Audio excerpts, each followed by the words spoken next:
Fashion duo Dolce & Gabbana are taking heat tonight for what some are calling hypocritical comments.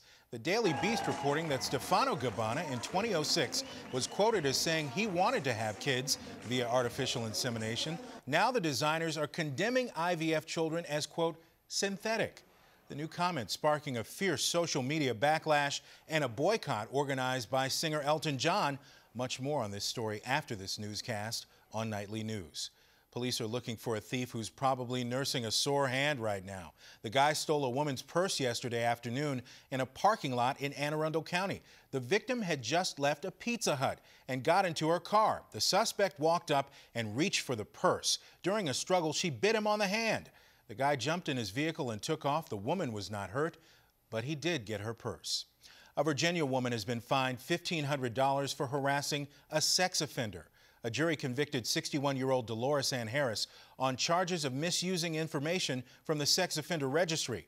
Convicted sex offender Scott Costello was staying with his fiancée, who lived in the same Front Royal apartment building as Harris.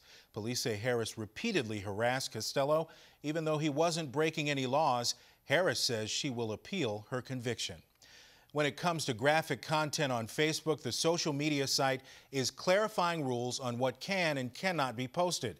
Facebook has been criticized for banning political messages like monks setting themselves on fire, but not being as aggressive in policing things like graphic ISIS propaganda. Facebook says it will now remove graphic images when they're shared for, quote, sadistic pleasure, or when they're used to glorify violence. The company also changing its policy on nudity in photos. Some pictures of breastfeeding and art that would have been removed before may now be allowed.